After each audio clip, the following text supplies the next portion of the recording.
Om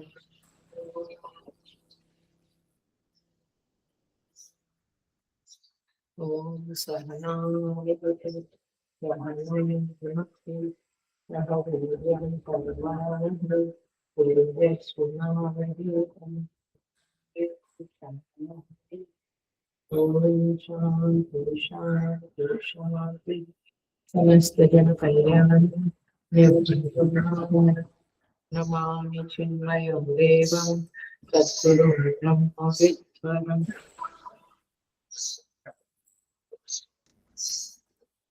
Hari Om. I welcome you all with great love and great respect in this Bhagavad Gita discourses.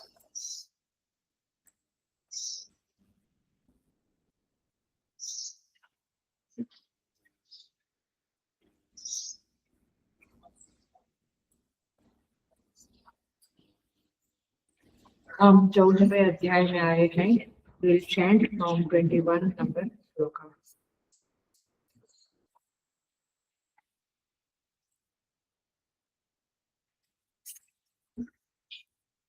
Arjun उवाच कैर्लिङ्गैस्ते गुणानीतान् अतीतो भवति प्रभो किमाचारः कथं चैतान् ते गुणान् अतिवर्तते. श्रीभगवानुवाच प्रकाशं च प्रवृत्तिं च मोहमेव च पाण्डव न द्वेष्टि सम्प्रवृत्तानि नानुवृत्तानि कांक्षति. उदासीनवदासीनः गुणेभ्यो न विचार्यते गुणावस्थन्त इत्येव योऽवतिष्ठति निन्दते समदुःखसुखस्वस्थः समलोष्टात्मकाञ्चनः तुल्यप्रिया प्रियो धीरः तुल्यलिङ्गात्मसंस्तुतिः मानापमानयोस्तुल्यः तुल्यो मित्रादिपक्षयोः सर्वारम्भपरित्यागी गुणातीतः स उच्यते. मां च यो व्यभिचारेण भक्तियोगेन सेवते सगुणान् समतीतान् ब्रह्मभूयाय कल्पते. ब्रह्मणो हि प्रतिष्ठाहम् अमृतस्याव्ययस्य च शाश्वतस्य च धर्मस्य सुखस्यैकान्तिकस्य च. ओम तत्सदिति श्रीमद्भगवद्गीतासु उपनिषत्सु ब्रह्मविद्यायां योगशास्त्रे श्रीकृष्णार्जुनसंवादे गुणत्रयविभागयोगो नाम चतुर्दशोऽध्यायः.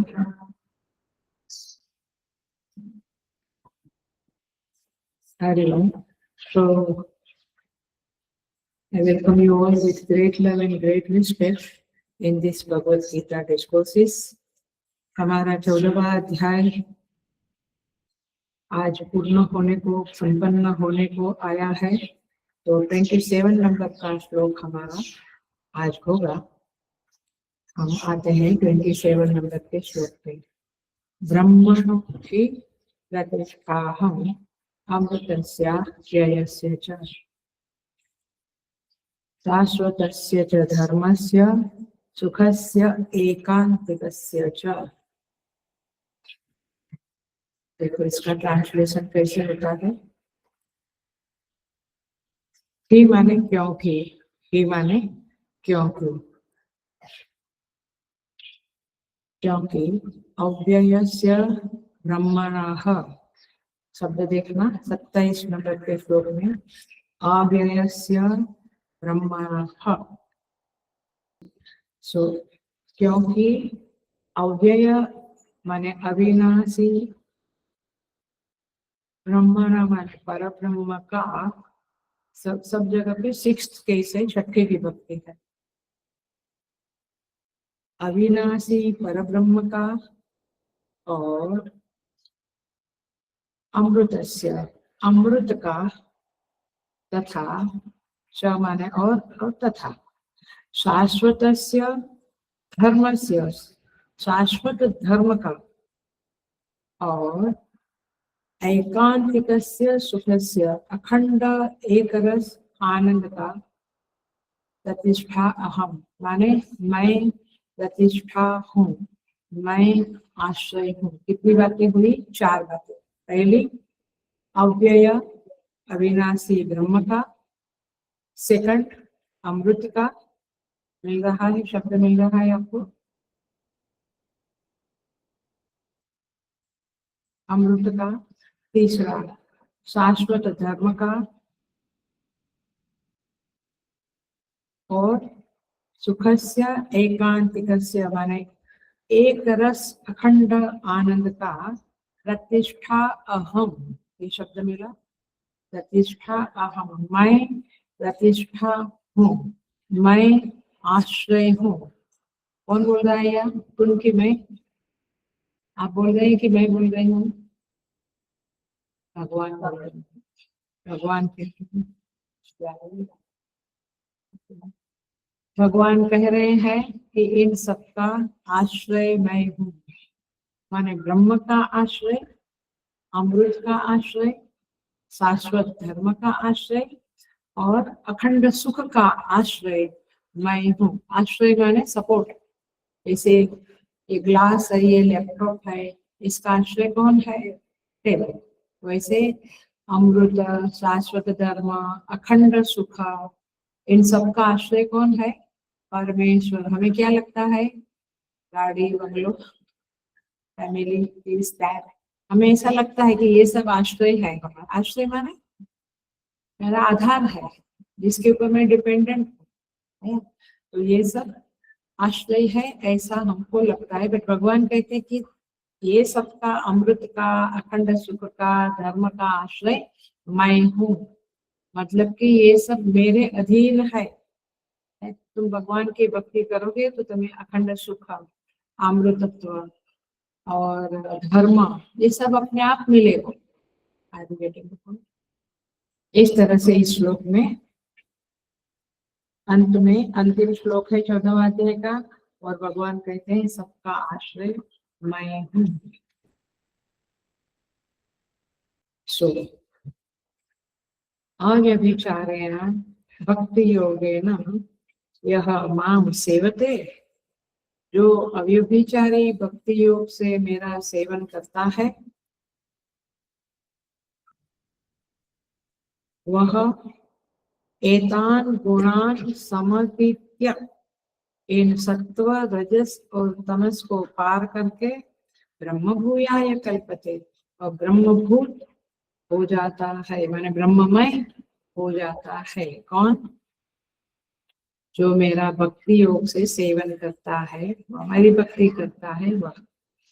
तो भगवान ने चर्चा करी थी वैधि भक्ति और प्रेमा भक्ति, इफ यू रिमेम्बर। एक विधान वाली भक्ति है, पूजा करो, जप करो, और एक प्रेमा भक्ति जहाँ पे प्रयत्न नहीं करना पड़ता है, यूं ही परमेश्वर की याद आती रहती है। तो इस तरह से 2 प्रकार के भक्त है, और उनमें आश्रय निष्ठा और वर्ण शुद्धि है। उन्होंने भगवान को ही वर्ण किया है, सिलेक्ट किया है, चूज किया है टू हैव अ रिलेशनशिप, मैंने भगवान से ही केवल संबंध बांधा है, जगत से तो निभा रहे हैं। और उनकी आश्रय निष्ठा भी 100% है। ऐसे लोग भक्त कहलाते हैं। अब देखो थोड़ा सा भक्ति वृत्ति की टाइटल दिया था ना कल, भक्ति वृत्ति की गहराई में अवगाहन, एक टॉपिक दिया था, गहराई में पढ़ा। तो भक्ति वृत्ति क्या है उसका अभी थोड़ा सा करके फिर ये श्लोक को देखेंगे। तो देखिए, जब हम भगवान का आश्रय लेते हैं तो बार बार हमें भगवान की याद आती है।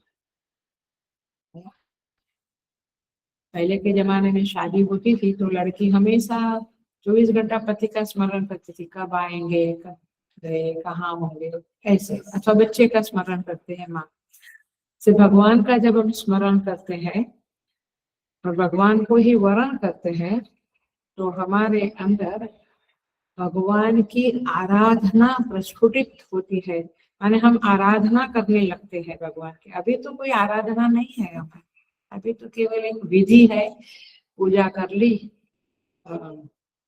जप कर लिया, थोड़ा पाठ कर लिया। हम रोज राम रक्षा करते हैं, अच्छा दैट्स इनफ? हाँ दैट्स इनफ नहीं।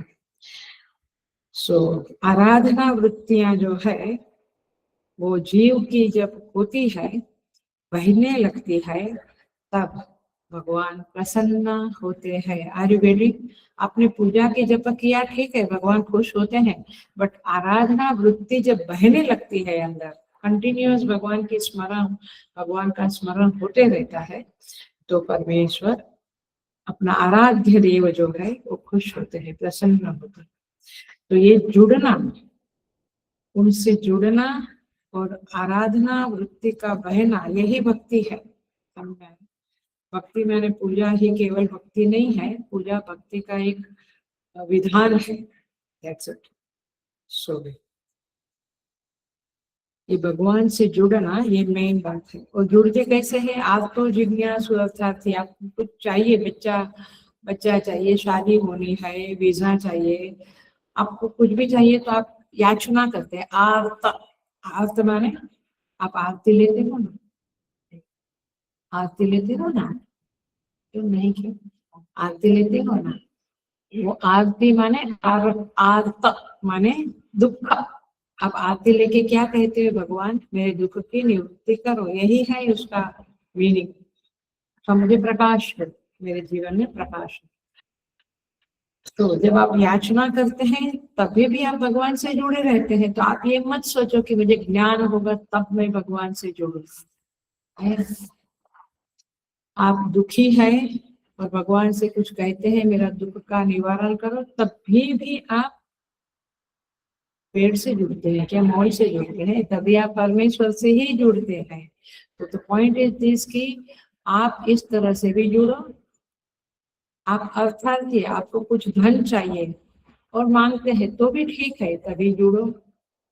आगे बेटे, तो किसी तरह से भी भगवान के साथ आप जुड़ो, उसे प्रार्थना वृत्ति कहा गया है और उसी को आराधना कहते हैं।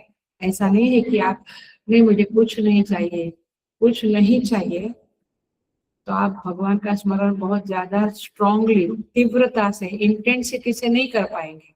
जब आपको कुछ चाहिए, देखा है कितना इंटेंसिटी से, तीव्रता से आप भगवान को कहते प्रभु इतना तो दे ही दो, इतना तो दे ही। तो आप जुड़ना, आपको जुड़ना है और उसे कहेंगे भक्ति।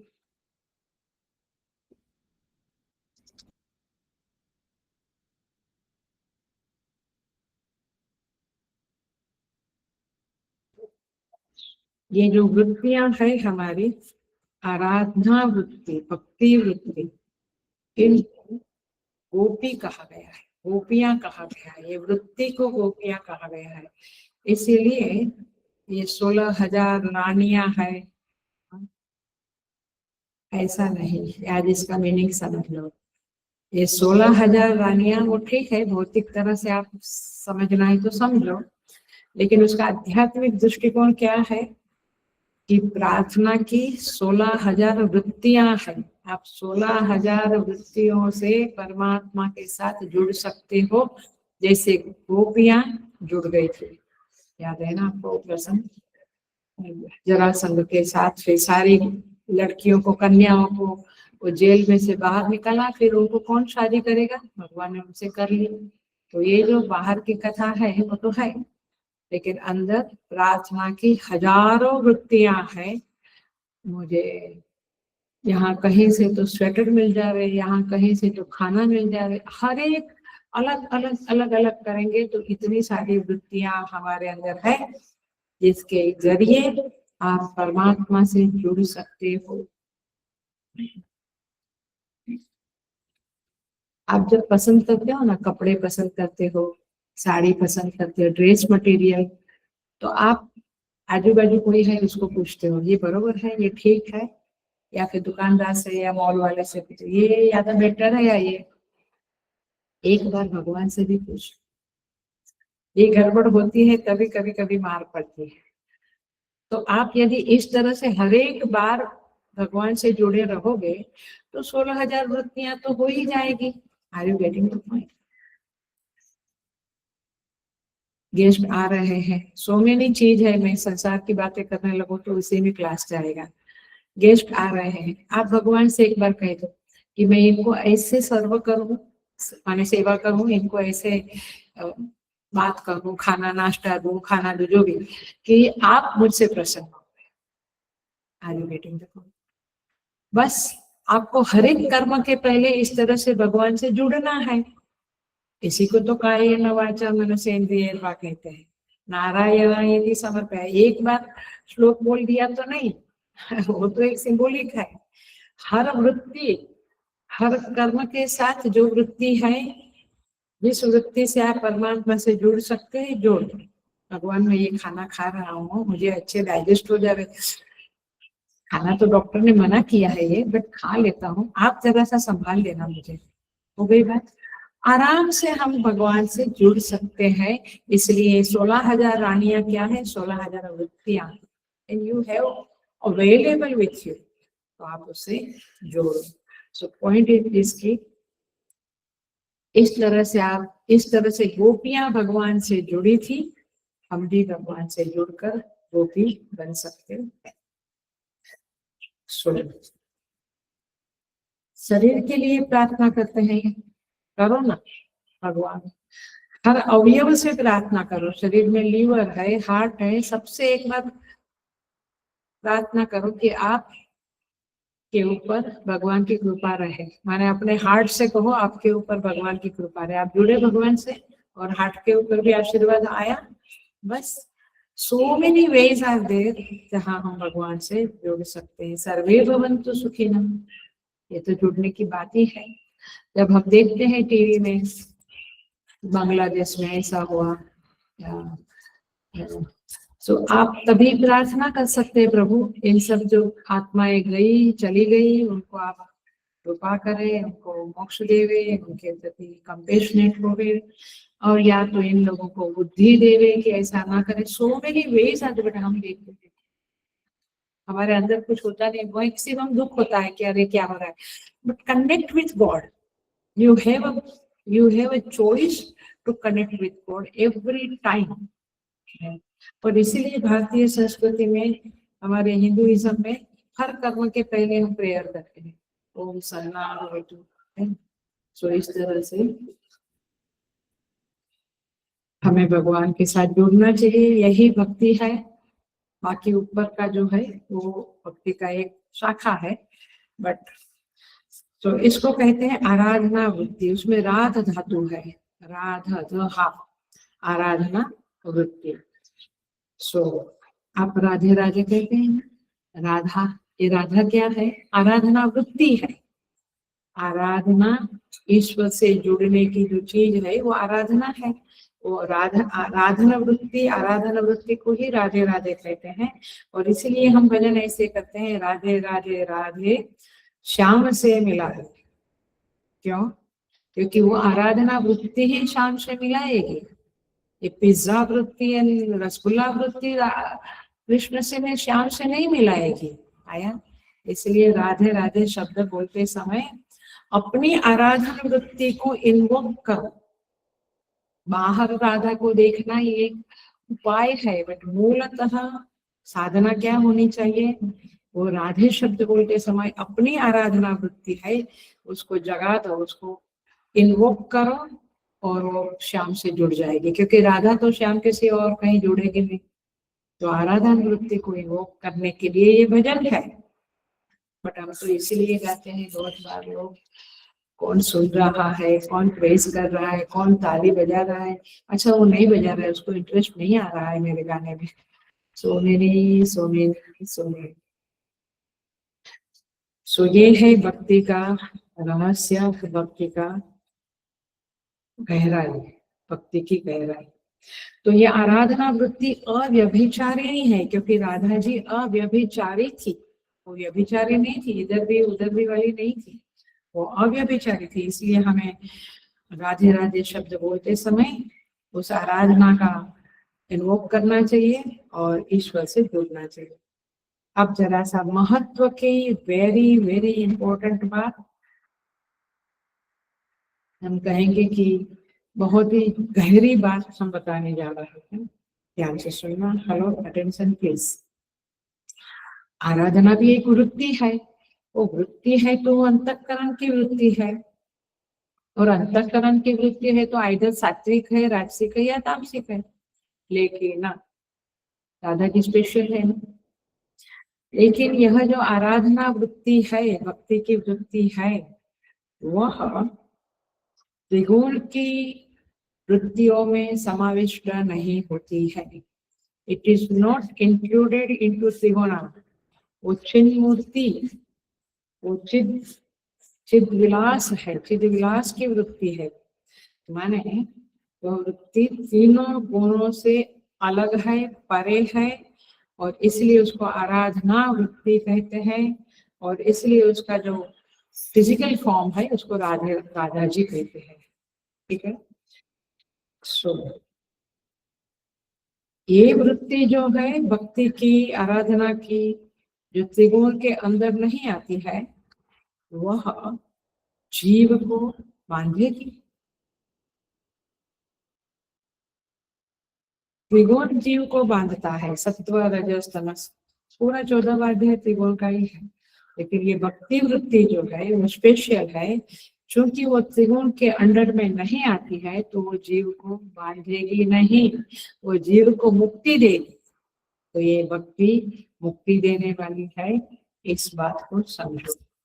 तो इसीलिए 3 गुण बांधने वाले हैं, लेकिन यह जो आराधना वृत्ति, भक्ति वृत्ति है, वो बांधने वाली नहीं है, वो छुड़ाने वाली है। और इसीलिए इस भक्ति को माता कहते हैं, कहते हैं भक्ति माता। सो मातृवत है, माता क्या करती है, बच्चे का कल्याण चाहती है। वैसे भक्ति वृत्ति भी जीव का कल्याण चाहती है, कल्याण करती है। भागवत जी में इस वृत्ति को कृष्ण प्रिया कहा गया है। कृष्ण प्रिया, ये वृत्ति का नाम ही भागवत जी में कृष्ण प्रिया आया है। सो कहते हैं कि, कैसे कहते हैं भागवत जी में कि हे भक्ति माता, आपकी महिमा अपार है, आप जहाँ रहती है कृष्ण दौड़े दौड़े आते हैं। राधा जी जहाँ है कृष्ण जी आ जाएंगे उधर, है ना, सब कुछ छोड़ के। कथाएं बहुत है भागवत जी में ऐसे।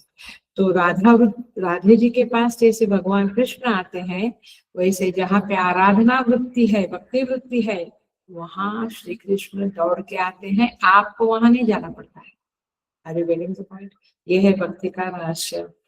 और इसीलिए भक्ति नहीं है तो सर्वत्र व्याप्त परमात्मा भी उपलब्धमान नहीं होता है। इसका उल्टा करो, भक्ति है तो ये सर्वत्र व्याप्त परमात्मा हमें उपलब्ध होता है तो सही, उपलब्ध हो जाता है, मतलब कि प्राप्त होते हैं, भगवान के दर्शन हो सकते हैं। भगवान की स्मृति हमारे चित्त में अविरत बहती है, बह सकती है। और इसीलिए हनुमान जी कहते हैं, कहा हनुमंत विपत्ति प्रभु सोई, जब तब सुमिरन भजन न हो। माने विपत्ति तभी है जब हम भगवान को भूल जाते हैं, और संपत्ति तभी है जब हम भगवान को याद करते हैं। ये संपत्ति है, माने भक्तों की संपत्ति तो यही है कि भगवान आपका याद आज पूरा दिन रहा, और जिस दिन नहीं रहा भक्त रोता है, कहता है प्रभु आज मैं आपको भूल गया। कोई कर्म के समय भी भगवान को हम भूल जाते हैं, फिर जब थप्पड़ पड़ती है तो फिर हम कहते हैं अरे प्रभु को भूल गए, इसीलिए ऐसा, नहीं तो मेरी बुद्धि ठीक रहती थी। तो आखिर में जब भी हमें गिल्ट होता है या सुख होता है, जो भी है, हम उसको भगवान के साथ जोड़ना चाहिए। दैट इज द भक्ति, that is the difference between सामान्य संसारी एंड भक्त। भक्त लोग हर चीज में भगवान से जुड़ते हैं, संसारी तो संसार के पदार्थों से जुड़ता है। तो कहते हैं हमारे जैसा खाता है, पीता है, हेलीकॉप्टर में घूमता है, ये करता वो करता। हमें और उनमें फर्क क्या है? फर्क यही है कि तेरे चित्त में संसार के पदार्थ रहते हैं, भक्त के चित्त में भगवान, वो भगवान से जुड़ा रहता है हर एक चीज में। 12 बजा, ओ भगवान 12 बजा, चलो ठीक है। अभी हर चीज में कुछ भी देखे सुने बोले उसके चित्त में परमात्मा स्फुरित होता है। ये है भक्त का कैरेक्टर। और इसलिए भगवान 18वें अध्याय में कहने वाले हैं, भक्तिमयी पराम कृत्वा मामे वैश्यति असंशयः, मेरी पराभक्ति करके तो मुझे ही प्राप्त करेगा। 18 चैप्टर में। और एक भक्ति का रहस्य हम खोलेंगे जो जबरदस्त माने सच में जबरदस्त है, जिसकी हमें बहुत जरूरत है जीवन। और वह है, ध्यान से सुन लेना, अच्छे से सुन लेना, जिसके प्रति भक्ति होती है, आप समझ लो प्रेम होता है जगत में, उसके प्रति गर्व का स्फुरण नहीं होता, अभिमान का स्फुरण नहीं होता है। आप सोचिएगा, जहाँ आपका बहुत प्रेम है, जिसको आप बहुत आत्मीय मानते हैं, वहां पे आपका अभिमान नहीं स्फुरित होता है। उस वहां पे आप ईगो दिखाते हैं, ईगो पराये के सामने दिखाते, अपनों के सामने तो झुक जाते हैं। अरे बेटे दिखाओ। जब हम भगवान को अपना मानते हैं, उनका स्मरण करते हैं, तो उनके सामने हम अभिमान को समर्पित कर देते हैं। और ईगो, हमें कुछ चीज का गिल्ट लगता है, झूठ बोला या किसी को कुछ कह दिया तो गिल्ट लगा, हम किधर जाके बोलते हैं भगवान, उसके मन में मेरे प्रति ऐसा दुर्भावना न होवे और ये गलत काम मैंने किया, आप क्षमा कर दो। आया? तो द पॉइंट इज दिस कि अभिमान को समर्पित करने की जगह केवल भगवान है। मैं भी पहले की डेडिकेटेड लेडीज होती थी, पत्नी होती थी, वो पति को समर्पित होती थी। अभी तो इतना इक्वल वाला मामला आ गया है, लेकिन पहले का समय अलग था। सो द पॉइंट इज कि अभिमान को समर्पित करने की जगह अपने श्रद्धेय है, गुरु है, गुरु के चरणों में भी हम बिल्कुल झुक जाते हैं और कह देते हैं कि ये गलतियां हमने की। अथवा तो फिर एक माँ होती है, वो भी पहले के समय में तो था, अभी तो फिर भी बच्चे इतना सारा खोल के बातें नहीं करते हैं पेरेंट्स के साथ, माँ के साथ। सो पॉइंट इज जिसकी ये अभिमान को समर्पित करने की जगह परमेश्वर या गुरु है, और उस समर्पित करने के लिए भक्ति वृत्ति सहाय करती है। भक्ति ही नहीं तो आप क्या समर्पित करेंगे? गुरु के प्रति भी गुरु भक्ति होती है, तब हम समर्पित करते हैं। सो इस तरह से श्रद्धेय गुरु, कोई संत, कोई महात्मा, कोई आचार्य जीवन में होना चाहिए, जहाँ हम अपनी गलतियां, अपने दोषों को इकरार कर सके, हम कह सके कि मेरे अंदर ये है। आप भगवान से कहो ना कि मेरे अंदर से ये दोष निकल जाए, क्योंकि मैं तो कर करके थका। फिर हम कहते हैं गुरु से या जो भी बड़े संत महात्मा है उनसे, हम मंदिर में भी जाके, हमारे बाजू में ही समर्थ स्वामी का मंदिर है, हम जाके बोलते हैं स्वामी हे समर्थ स्वामी जी, हे स्वामी समर्थ, आप प्लीज मेरे अंदर ये वृत्ति आई है, लोभ की वृत्ति, ईर्ष्या की वृत्ति, उसको हटा दो ना। ऐसे बोलते हैं ना। इसका मतलब क्या है? आप दूसरे को कहेंगे कि मुझे जेलसी है, हाँ, नहीं, मेरे अंदर तो जेलसी नहीं, लोभ नहीं, मेरे अंदर ऐसा कुछ नहीं है। भगवान की गुरु के सामने समर्पित करते। ये कौन करता है? यदि स्वामी समर्थ के प्रति भक्ति ही नहीं तो हम जाके क्या बोलेंगे? तो भक्ति माता, भक्ति वृत्ति हमें अभिमान से मुक्त कराने वाली बड़ी औषधि है। क्या वाक्य बोलती है? औषधि।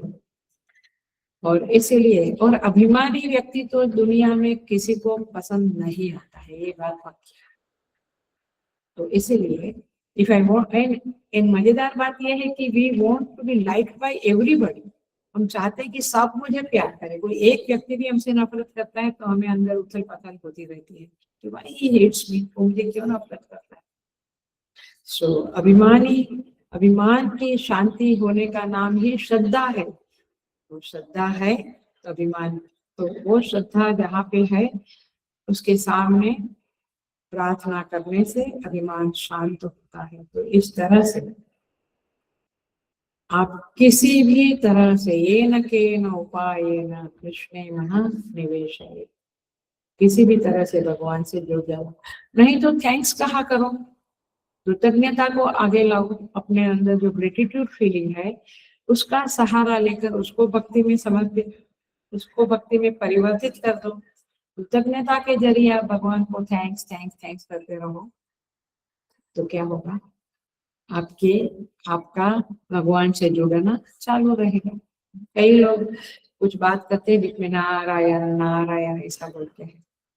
पहले मुझे लगता था ये क्या तमाशा है, बट जैसे जैसे समझ में आया तो लगता है ठीक है, ये सब हिंदू ट्रेडिशन है और इसमें हमें भगवान को याद करना ये मुख्य उद्देश्य है। देखिए, अभिमानी व्यक्ति सत्संग नहीं कर सकता है। क्यों? क्योंकि सत्संग में मार पड़ती है। जो बातें होती है वो आपके अंदर के की कुरूपता को उजागर करती है, तो आपको पसंद नहीं आता। कोई हमें कहे कि आप ऐसे हैं, आप लोभी है, आप में जेलसी है, आप में अभिमान है, तो अच्छा लगता है। हम कहते बिल्कुल नहीं, आप में कितना अभिमान है देखो। बट सत्संग में क्या है, बोल नहीं सकते कुछ। और ये आचार्य होते हैं, वो गीता वगैरह का आश्रय लेकर आपके अंदर की कुरूपता को बाहर लाते हैं। तो फिर आपको पता चलता है कि वो ये सब है, तो फिर आप भगवान के पास जाकर क्षमा मांगते हैं। तो तात्पर्य यह है कि ये सत्संग उन्हीं को प्रिय लगता है जिसमें अभिमान नहीं है, जिसमें भक्ति माता के, जिसके ऊपर भक्ति माता की कृपा हुई है, यही सत्संग कर सकते हैं, सब लोग नहीं कर सकते। सो इस तरह से यह भक्ति माता की कृपा है। और ये एक गहराई बताई, और एक गहराई देख लो, ये बहुत जबरदस्त गहराई है, इसको आप समझ लो। देखिए, सबसे पहले क्या होता है, हम धीरे धीरे प्रार्थना करना शुरू करते। कई बार तो लोग प्रार्थना भी नहीं करते, बोलते हैं इधर क्या देखना, पुरुषार्थ करो ना, उधर क्या बार बार घंटा मारने जाते हो, ऐसा बोलते नहीं। मन अपना मन में कर लो, मन में कुछ करते नहीं है ज्यादा। सो पहला जो स्टेप है वो याचना वृत्ति है। याचना वृत्ति माने प्रार्थना है, मेरे बच्चे को ऐसा, मेरी बेटी को ऐसा, मेरा हेल्थ अच्छा है, मेरे हस्बैंड का बिजनेस बढ़े। याचना वृत्ति प्रार्थना वृत्ति है। बहुत ध्यान से सुनना, हाँ, अटेंशन से सुनना। हेलो, बिल्कुल अटेंशन से सुनना। तो हमारी शुरुआत होती है परमेश्वर से। पहले तो वैध ही भक्ति करनी पड़ती, पूजा पाठ मम्मी बोलती है, पिताजी बोलते हैं, तो करते रहो थोड़ा बहुत। बट पहली शुरुआत है प्रार्थना वृत्ति, याचना वृत्ति। और फिर आप देखना अपने जीवन में भी, दूसरों के जीवन में भी, और इसे समझना।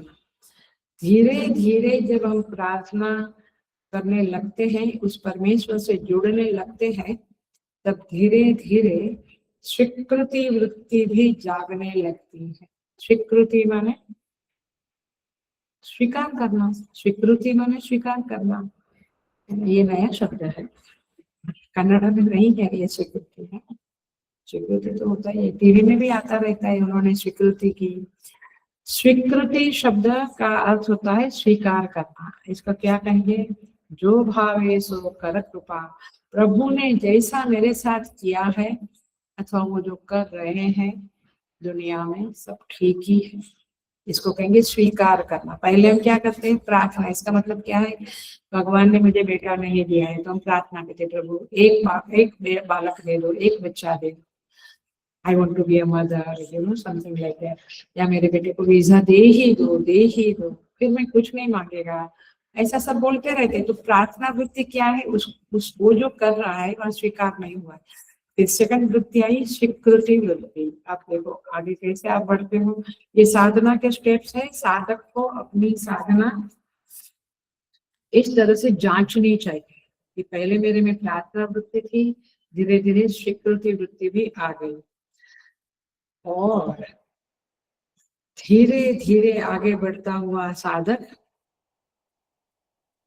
उसको परमेश्वर में इतना विश्वास है कि वे जो करेंगे उसमें मेरा मंगल ही होगा, मेरा कल्याण ही होगा।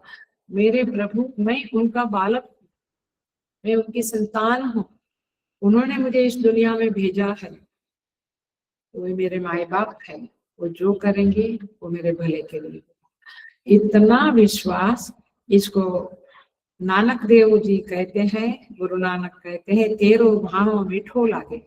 माने तूने मुझे करेला की सब्जी और सूखी रोटी दी, वो भी मुझे मीठी लगती है। संसार के लोग मुझे 56 भोग देंगे, भी मुझे इतने मीठे नहीं लगते जो तूने मुझे दिया। Are you getting the point?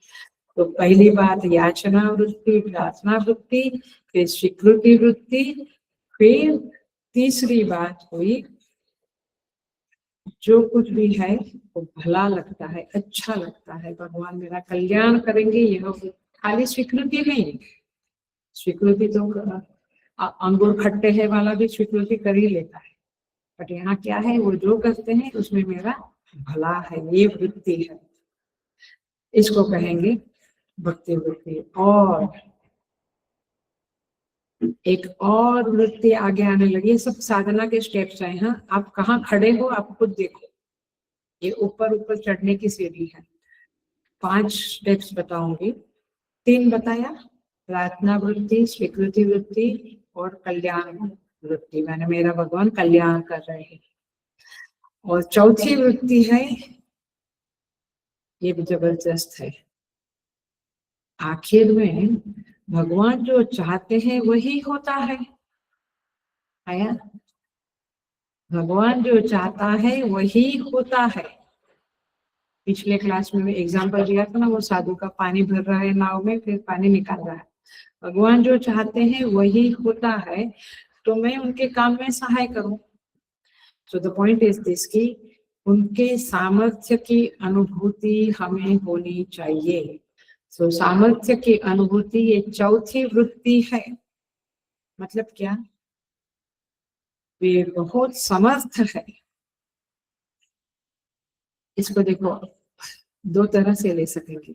वे समर्थ है, वे जैसे चलाना चाहेंगे वैसे सृष्टि चलेगी, लेकिन वे समर्थ है इसका मतलब है कि आज मेरे पास चीज नहीं है और मिलने की कोई संभावना नहीं है, लेकिन आप कह दो कि मुझे मिलियनरी बनना है, मुझे अरबपति बनना है, कह दो, मैंने प्रयत्न भी करो, क्योंकि मेरा प्रभु मुझे बना देगा।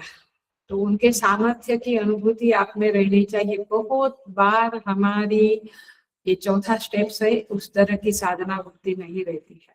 हम क्या कहते हैं, मेरे पास इतना कहाँ ताकत है कि वो मुझे दे रहे, मेरी भक्ति इतनी कहाँ है कि वो मुझे दे रहे, बोलते हैं ना। आप कह दो एक बार कि मुझे इतने रन चाहिए क्रिकेट में, मेरे माने मुझे इतना वस्तु चाहिए, कुछ जो भी, और आप ही मुझे दे सकते हो क्योंकि आप समर्थ हो। कर तुम अकर तुम अन्यथा कर तुम समर्थ है, ये बात याद रखो यहाँ पे। तो ये चौथी बात है, उसके सामर्थ्य की अनुभूति की वृत्ति। सो इसीलिए राम के न चाह ही सोई हुई, गोस्वामी जी कहते हैं बालकांड में, राम के न चाह ही, राम जी ने जो चाहा सोई हुई वही होगा। करई अन्यथा अस नहीं कोई, उससे अलग अन्यथा कोई कर पाए, उल्टा कोई कर पाए, ऐसा दुनिया में कोई नहीं। जो उन्होंने चाहा वही होता। सो हम दुनिया के लोगों के साथ अननेसेसरी माथापच्ची करते हैं। तुमने ऐसा कहा इसलिए ऐसा हो, ऊपर वाले ने चाहा इसलिए हुआ, नहीं तो वो लाख कुछ करे, हमारा बाल विवाह का नहीं हो सकता है। इसलिए ये सारी चारों, ये 5वां और भी कहूंगी, ये 5 चीजों को याद रखने से, चाहे तो रिपीट करो दिन में 10 बार, तभी भी परमात्मा से जुड़ पाओगे। केवल श्री राम जय जय राम से नहीं, सो मेनी वेज, मैंने बोला ना 16,000 आराधना वृत्ति है, किसी भी वृत्ति से आप जुड़ जाओ। सो नानक देव जी कहते हैं, गुरु नानक कहते हैं, जो प्रभु की ना सो भला मान्यो, भगवान ने जो किया उसमें भला है, ऐसा ही मैंने माना। एक सुमति संतन पे पाई, बिसर गई सब तात पर। ये जो सुमति है, ये सुमति है, सुमति माने अच्छी बुद्धि है कि भगवान ने जो किया मेरे भले किया। ऐसी अच्छी बुद्धि संतन के पाई, बिसर गई सब तात पर आई। बाकी सब बातें मैं भूल गया, बट संतन की ये बात मुझे याद रही। देखो कैसे संत लोग, महापुरुष लोग अपनी बात रखते हैं और कहते हैं कि ये उनकी कृपा है कि मेरे अंदर ये समझ, ये बुद्धि आई। नारद जी भी कहते हैं कि भक्ति की चरम सीमा को देखना है तो देखो यथा व्रज गोपिका नाम, व्रज की जो गोपियां हैं ये भक्ति का चरम रूप है, चरम रूप है। भागवत जी में कहते हैं एक जगह पे, गोपिका तत्स प्रमाणम प्रमाणा तत्स गोपिका। गोपिका ही भक्ति का प्रमाण है और भक्ति का प्रमाण गोपिका है। मैं गोपी को देखो तो समझेगा कि भक्ति क्या चीज है। ये 5वीं पॉइंट बताती है और फिर ये भक्ति का बात थोड़ा आगे बढ़ाएंगे।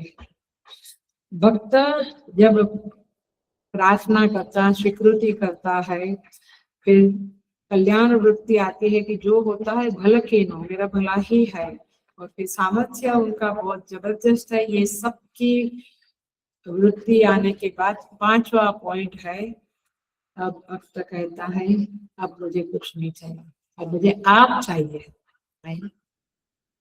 याद आती है कोई स्टोरी, कोई कथा? कौन सी? वो मेले वाले की कथा। नहीं, अभी भी याद नहीं आई। वो राज्य में एक नगर था, उधर मेला लगा था, पुराने जमाने की बात है। मेला में सारा भंडार राजा ने खोल दिया था, सब चीजें थी। कुछ राजा का बर्थडे था या कुछ अच्छा था हुआ था। फिर राजा ने ढंडोरा पिटवाया कि सब लोग, सभी नगरवासी एक एक चीज को उठा। सब लोग आए, एक लड़की नहीं आई, एक 16 साल की कन्या नहीं आई। राजा ने चौकीदारों को भेजा, माने लोगों को भेजा उनके सिक्योरिटी को कि क्यों नहीं आई, उसको पकड़ के लेके आओ। वो आई, उसको कहा गया तो कुछ ले उठा ले। वो बोली मुझे मैंने वो नहीं उठाना है, नहीं चाहिए। तो उसको बोला तेरे को पकड़ के राजा के पास ले जाएंगे। बोला ले जाओ। वो गई, राजा ने पूछा कि तुम्हें कुछ नहीं पसंद है मेले में? तो बोला एक चीज पसंद है। तो बोला माँ वो क्या चीज है, वो हम दे देंगे तुम्हें। तो बोला कि मुझे मेला नहीं, मेले वाला पसंद है। अरे राजा, are you getting the point? मुझे मेला की कोई चीज पसंद नहीं, मुझे मेले वाला पसंद है। Are you getting the point? ऐसे हम संसार की छोटी छोटी चीजों के लिए रोते धोते रहते हैं, दीनहीन होते रहते हैं, बट मेले वाले को चाहिए करके कभी सोचते नहीं है। तो 5वां पॉइंट क्या है? अब भक्त को कोई परिस्थिति नहीं चाहिए, अच्छी परिस्थिति, अच्छी हेल्थ, अच्छा कुछ नहीं चाहिए। अब मुझे आप चाहिए। I want you to be in my life. मतलब ये हुआ कि आप सदा मुझसे प्रसन्न रहो। आप चाहिए माने आप मुझसे सदा प्रसन्न रहो और मुझे बताओ कि आप मुझसे प्रसन्न है, तो बस हो गया, फिर भगवान ही मिल गए। तो ये 5वीं बात है। तो भगवान सुनते हैं, सहस्र शीर्षा पुरुष सहस्राक्ष सहस्रपाद। इसका अर्थ क्या हुआ? भगवान सबका, चींटी का भी सुनते हैं, हाथी का भी, मनुष्य का भी, सबका प्रार्थना सुनते हैं भगवान। इसका क्लासिक एग्जाम्पल है, याद आता है भीष्म पितामह। भीष्म पितामह की इच्छा थी कि मेरे अंत समय में प्रभु मेरे सामने उपस्थित हो गए। क्या बहाना निकाला, युद्ध समाप्त हुआ। युधिष्ठिर के अंदर ये गिल्ट भावना आई कि मैंने युद्ध क्यों किया। अब वो भगवान से कहते हैं कि कुछ उपदेश कीजिए जिससे कि मेरा मन शांत हो। भगवान बोले चलो, ये इस पृथ्वी पे धर्म का सूर्य अस्त हो रहा है, भीष्म पितामह उनके पास चलो, वे तुम्हें धर्म का उपदेश करेंगे जिससे तुम्हारे अंदर का गिल्ट शांत हो। गए वहां पर, और आपको पता है कि भगवान भीष्म पितामह के सामने खड़े रहे। युधिष्ठिर को उपदेश करना तो बहाना था, बट मूल बात क्या थी भगवान का ये प्रॉमिस कि मैं प्रसन्न होऊंगा तो मैं तुम्हें संकेत दे दूंगा कि मैं प्रसन्न हूँ। कुछ ना कुछ तरह से हमें समझेगा कि ये कर्म मैंने जो किया है उससे भगवान अवश्य प्रसन्न है।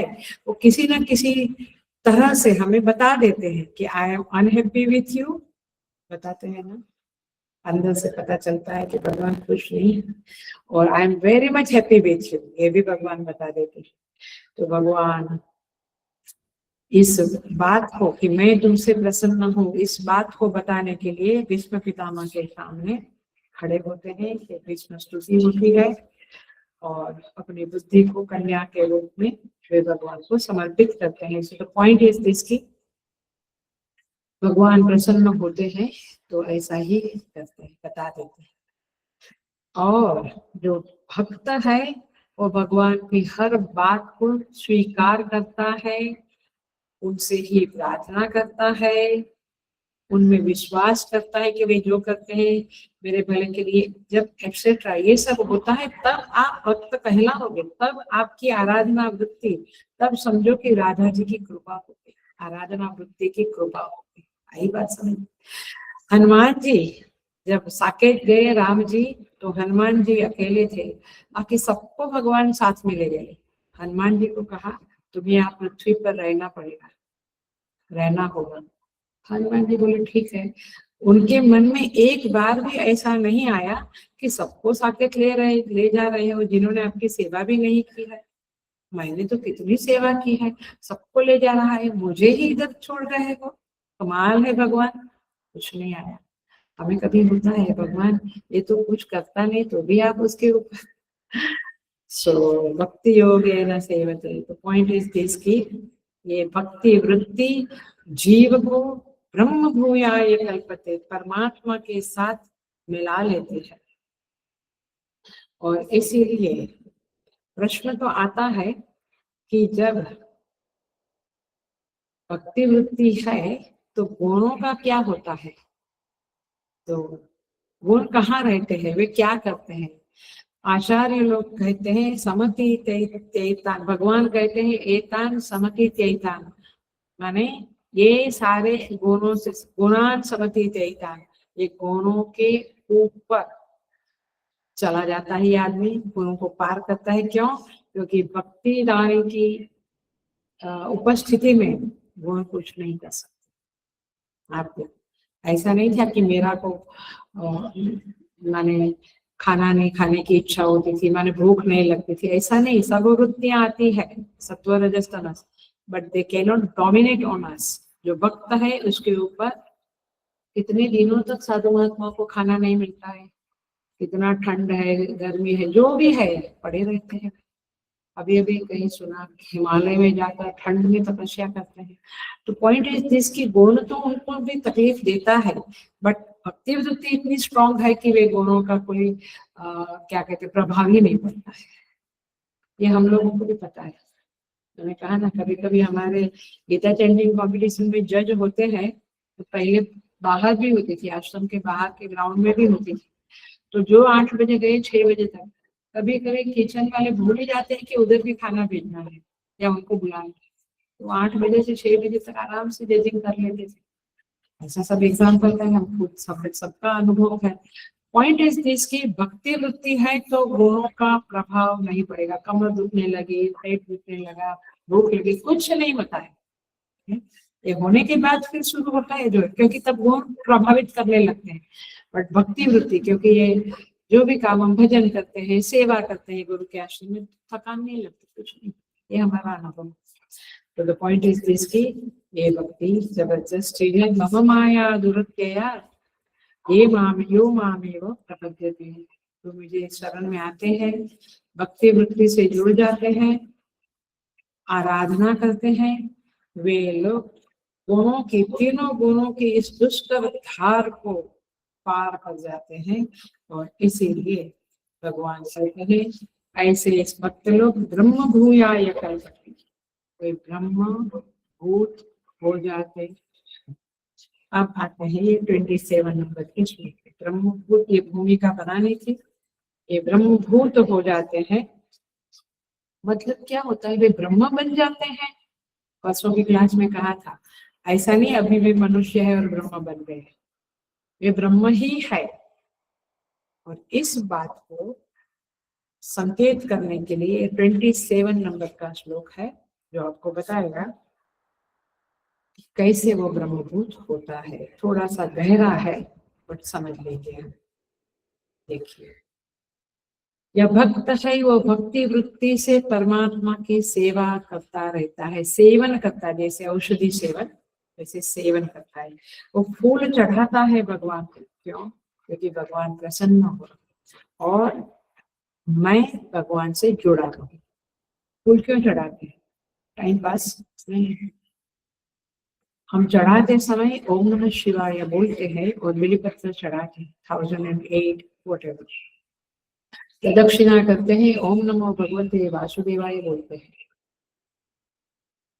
सो पीपल की सेवा करते हैं। तो द पॉइंट इज दिस कि ये सारी क्रियाएं भगवान के साथ जुड़ने के लिए है। पत्रम पुष्पम फलम तोयम जो मे भक्त्या प्रयच्छति तदहं भक्तिपंतम अश्नामि प्रयतात्मना। मैं उसे ग्रहण करता हूँ, ऐसा भगवान कहते हैं। तो बहुत बड़ी बात है। और फिर क्या होता है, फिर ऐसे करते करते करते वह ब्रह्मभूत हो जाता है ये भक्त। तो ब्रह्मभूत होना माने क्या? वो ब्रह्म कैसे बनता है? तो देखो, भगवान श्री कृष्ण कहते हैं ब्रह्मणो ही, लोग देखना, ब्रह्मणो ही प्रतिष्ठा अहम। मैं ब्रह्म की प्रतिष्ठा हूँ, माने ब्रह्म का आधार मैं। अहम, अहम माने मैं।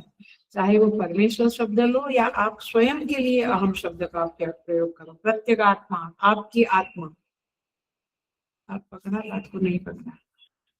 आपकी प्रत्यगात्मा ही ब्रह्म की प्रतिष्ठा है। ब्रह्म की प्रतिष्ठा अहम। कितना टुकड़ा ले लो, मतलब नहीं समझा, क्योंकि ये थोड़ा सा समझने में ही कृपा चाहिए। माने मेरी आत्मा में ब्रह्म रहता है। प्रतिष्ठा माने क्या? ये ग्लास की प्रतिष्ठा कहाँ है? टेबल पे। तो टेबल क्या बोलेगा? ग्लास प्रतिष्ठा अहम, मैं ग्लास की प्रतिष्ठा हूँ। ये घड़ी का, ग्लास का, लैपटॉप का प्रतिष्ठा मैं हूँ। पुस्तक से प्रतिष्ठा अहम, ये पुस्तक मेरी शरण में है, मैं उसकी प्रतिष्ठा हूँ, ऐसा बोलेगा ना टेबल। ऐसे भगवान ने ये सूत्र दिया है ब्रह्मभूताय कल्पते का अंडरस्टैंडिंग के लिए कि तुम्हारी प्रत्यगात्मा में ही ब्रह्म रहता है। भगवान स्वयं कहते हैं मेरे में ब्रह्म रहता है। हम क्या कहते हैं? ये सृष्टि, सुन लेना, ये सृष्टि ब्रह्म में रहती है और ब्रह्म मुझ में रहता है। माने सृष्टि कहाँ रहती है? मुझ में, अब ब्रह्म में। वो तो एक बीच का स्टेप है, बट मूलतः क्या समझना है? ब्रह्म मुझ में है और सृष्टि किस में है? ब्रह्म में है। तो सृष्टि मुझ में हुई ना। ये पानी है ग्लास में, ये ग्लास टेबल पे है, तो पानी भी टेबल पे ही हुआ ना। तो सृष्टि ब्रह्म में है, माने ग्लास टेबल पे है, पानी है और टेबल है। तो टेबल में, ये बड़ा रफली समझा रही हूँ बट मुझे ऐसा लगता है आपको नहीं समझा करके समझा रही हूँ। तो टेबल, ग्लास और पानी। तो टेबल माने प्रत्यगात्मा, ग्लास माने ब्रह्म और पानी माने सृष्टि। तो सृष्टि पानी, पानी ग्लास में है तो पानी भी टेबल पे है, ऐसा कहा जाएगा ना। ऐसे सृष्टि ब्रह्म में है, ब्रह्म मुझ में है, तो सृष्टि भी मुझ में है, ऐसा कहा जाएगा। तो माय गॉड, ऐसा है? मुझे तो लगता है मैं सृष्टि में हूँ। यही तेरी गलतफहमी है, इसलिए वेदांत पढ़ो। वेदांत आपको क्लियर क्लैरिटी देगा। क्या कहेंगे? Crystal clear, clear, crystal clear, एकदम समझ आ जाएगी। सो यहाँ पे कहते हैं,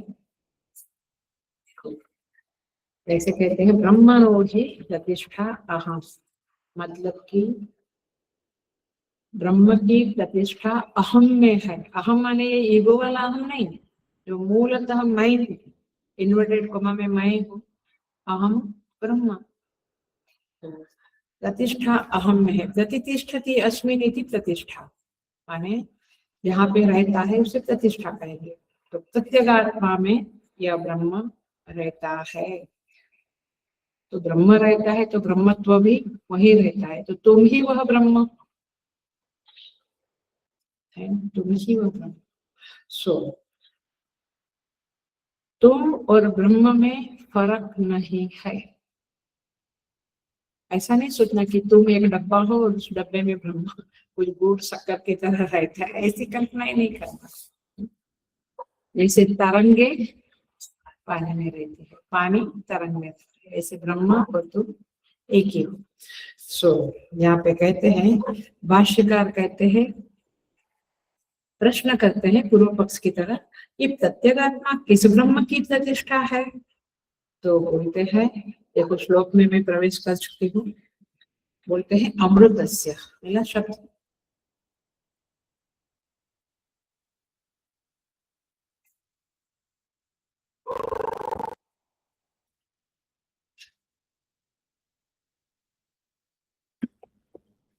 अमृत की तुम प्रतिष्ठा हो। ये ब्रह्म कैसा है? अमृत समान है। तो किस ब्रह्म की? तो अमृतस्य, अविनाशी। अमृत माने अमृत, अमृत माने मरना, अमृत माने अविनाशी। तुम अविनाशी ब्रह्म की प्रतिष्ठा हो। और अविनाशी तो प्रकृति भी रहती है, इसलिए भगवान ने और एक शब्द डाला, अव्ययस्य। अव्यय माने व्यय, माने खर्च, व्यय बहुत व्यय हो गया, माने खर्च, समय बहुत व्यय हो गया, व्यतीत हो गया। तो व्यय माने डिके होना, खर्च होना, और अव्यय माने जिसमें कभी भी कोई विकार आता नहीं है। प्रकृति में विकार आता है, अफकोर्स आता है, पेड़ भी बूढ़ा हो जाता है, मकान भी बूढ़ा होता है। सो यह परमात्मा कैसा है? ब्रह्म है, अमृत है, अव्यय है। अव्यय माने निर्विकारी, अविकारी है। और शाश्वतस्य धर्मस्य शब्द आया, और शाश्वत धर्म का भी मैं प्रतिष्ठा। कौन? तू खुद। अहम, अहम माने परमात्मा समझो, और ईश जीवी और भेद वेश भेदा कहो तो आप और ईश्वर एक ही है। सो शाश्वत धर्म का भी मैं प्रतिष्ठा हूँ। और इसीलिए रामचरितमानस में कहते हैं, शांतम शाश्वतम प्रमेयम अनघम निर्वाण शांति प्रदम ब्रह्मा शंभु फणीन्द्र से सेव्यमानम सेव्यम अनीशम वेदांत वेद्यम विभुम। ये परमात्मा कौन है? वेदांत वेद्य, ये मुख्य शब्द है। ये शब्द लेना चाहती थी, इसलिए श्लोक हुआ सुंदरकांड में मंगलाचरण में आता है, जहाँ पे कहते हैं कि ये भगवान माला करने से मिलेगा, माला करने से चित्त शुद्धि होगी, बट मिलेगा कैसे? वेदांत वेद्यम, वेदांत के द्वारा ही वेद्य है। वेद्य माने टू बी नोन, जाना जाएगा, अन्यथा जाना नहीं जाएगा। सो प्रभु को जानने का एक ही प्रमाण है वेदांत। सो इस तरह से ब्रह्म के लक्षण हुए अमृत, अव्यय, शाश्वत, वेदांत, वेद्य। सो अब देखो और एक बात है, पिछले श्लोक में क्या आया? योग में अव्यभिचारेण भक्ति योगेन सेवते स ब्रह्म भूयाय कल्पते। वो ब्रह्म हो जाता है। हो जाता है माने क्या? वो ब्रह्म ही था, जिसको आवरण हो गया था, वो ब्रह्म अब मुझे रियलाइज हुआ, इसलिए रियलाइजेशन शब्द। रियलाइज माने वस्तु वैसी की वैसी है, अब मुझे समझे। सो ब्रह्मत्व ही उसका स्वरूप है, और वही ब्रह्म की प्रतिष्ठा है। और लास्ट वाला पॉइंट कहते हैं, एकांतिकस्य सुखस्य प्रतिष्ठा हम। 4 पॉइंट हुआ ना, अमृत, अव्यय, शाश्वत धर्म, और चौथा पॉइंट क्या मिला आपको? एकांतिकस्य सुखस्य। एकांतिक माने कंप्लीट, कंप्लीट सुख की प्रतिष्ठा परमेश्वर है। ओ मुझे लगा कि उडुपी होटल है सुख की प्रतिष्ठा, नहीं। मुझे लगा कि कैलिफोर्निया है, नहीं। क्या क्या क्या आता है दुनिया की चीजों में। मुझे लगा कि मिनिस्टर बनना, एक्टर बनना, म्यूजिशियन बनना, ये सुख की प्रतिष्ठा है। नहीं, वो है बट वो कब चली जाएगी पता नहीं है।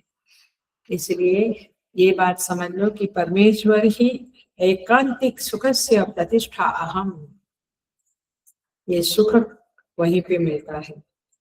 वो कैसा सुख? एकांतिक, अनैकांतिक नहीं। अनैकांतिक माने ब्रांचेस वाला, इधर से थोड़ा उधर से थोड़ा, ऐसा नहीं। सारा सुख एक ही में है, ब्रह्म में, परमात्मा में। तभी तो सारे साधु संत लोग हाथ में मंजीरा लेके और तंबूरा लेके, तानपुरा लेके मस्त रहते हैं। हम कहते यार इनके पास कभी गाड़ी नहीं है, घर नहीं है, कपड़े इतने नहीं, दो कपड़े हैं, खुश रहते हैं। क्यों? सुख तो आखिर में उन पदार्थों में नहीं है, आप में ही है। आप ही सुख की प्रतिष्ठा हो। तो इस तरह से चौथा श्लोक है, चौथा पॉइंट है कि, और इसीलिए तैत्तरीय उपनिषद में कहते हैं आनंदो ब्रह्मेति व्यजानात, आनंद ही ब्रह्म की प्रतिष्ठा है। प्रत्यगात्मा आनंद रूप है, हम स्वयं आनंद स्वरूप है। ये तो ऐसा है उल्टा कान पकड़ने वाली बात। मैंने मिलता है, मैंने काफी बार समझाया है, तैत्तरीय में ही है ये बात, इस भाष्य में बताई है। वो रसगुल्ला ने मुझे सुख क्यों दिया? सुन लो, समझ लो, ये समझाया है बहुत बार। क्योंकि मेरे अंदर शांति थी, लेकिन प्रशांत कॉर्नर से निकला तो उधर रसगुल्ला देखा, तो मेरे अंदर इच्छा हुई, तो कुड़कुड़ कुड़कुड़ चलने लगा। कब रसगुल्ला लाऊं? नहीं, वापस आते समय लेता हूँ, फिर ले ही लिया है। और कब खाऊं? घर जाके सब लोग आएंगे तब साथ में खाएंगे। तो राह देखा कि सब आए, फिर रसगुल्ला का वो डब्बा खोला और खाया। तो जो कुड़कुड़ चला था उसको देख के वो इच्छा उत्पन्न हुई थी और थोड़ा रेस्टलेसनेस, बेचैनी हुई थी, कब खाऊं कब खाऊं। तो रसगुल्ला पेट में गया तो शांति हो गई। तो आखिर रसगुल्ला ने आपको सुख शांति दिया कि वो जो बेचैनी थी वो शांत हुई, उसने दिया? समझ में आती है बात?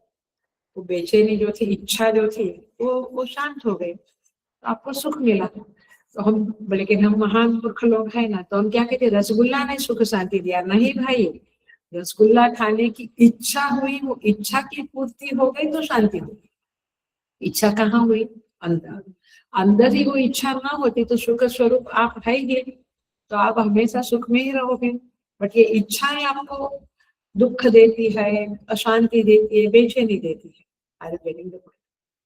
तो सुखम अक्षयम अश्नुते, आप देखो गीता में 5वें 6ठे अध्यायों में, सुखम आत्यंतिकम यत्तद् बुद्धि ग्राह्यम अतीन्द्रियम, सब जगह पे सुख सुख सुख शब्द लिखा है भगवान ने। सुखेन ब्रह्म संस्पर्शम अत्यंतम सुखम अश्नुते, काफी जगह संपूर्ण गीता में मार्क करना, आनंद शब्द कहीं नहीं लिखा। इसलिए कथाओं में भी कहे कि परमात्मा आनंद स्वरूप है, आपको सुख मिलता है। नहीं, सुख और आनंद एक ही चीज है, वो एक ही वस्तु है। तो यहाँ पे कहते हैं ये 4 लक्षणों वाला ब्रह्म है, उसकी प्रतिष्ठा अहम प्रत्यगात्मा है। माने ब्रह्म शब्द का अर्थ क्या है? अपरिच्छिन्न। वो अपरिच्छिन्न माने असीमित और परमात्मा है, और ये उनका 5वां लक्षण है।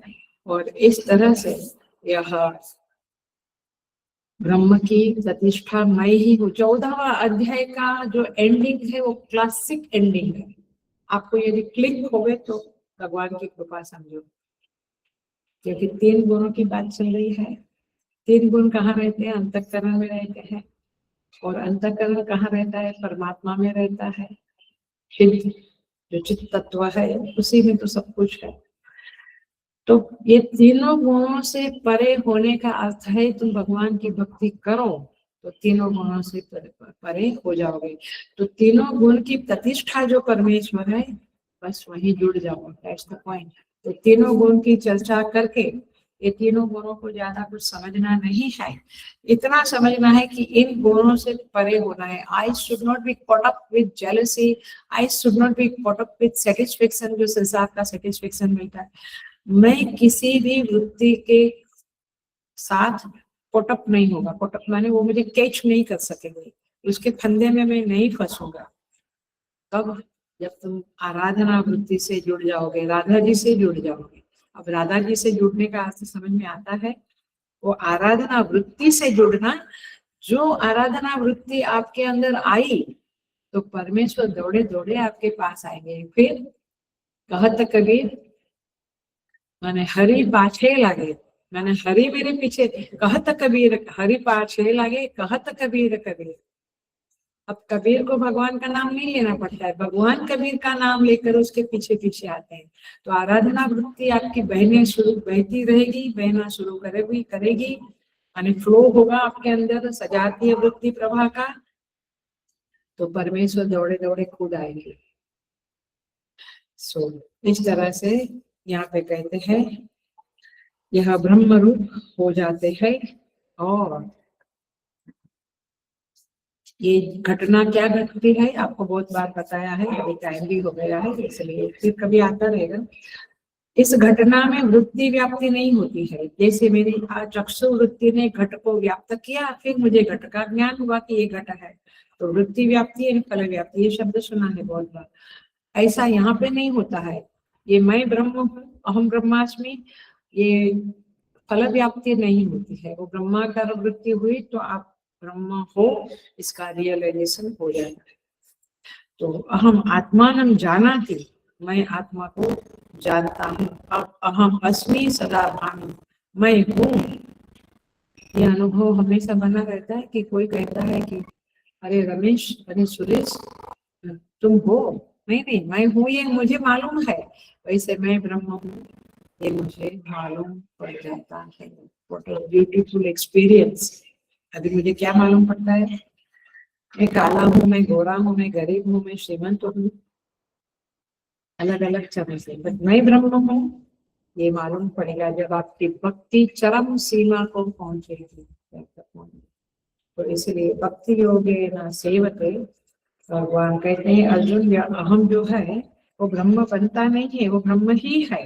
अहम ब्रह्मास्मि, अहम ब्रह्म ही है, बट अहम में ब्रह्म रहता है, ये बोला जाता है उपचार से, परंतु आप ब्रह्म ही हो। और इसीलिए एंड में भगवान भाष्यकार कहते हैं, देखो बहुत सुंदर कहते हैं, ये अवश्य हम कहेंगे। भाष्य का सेकंड लास्ट टुकड़ा, शंकर भाष्य पूरा होता है ना, उसके ऊपर का टुकड़ा।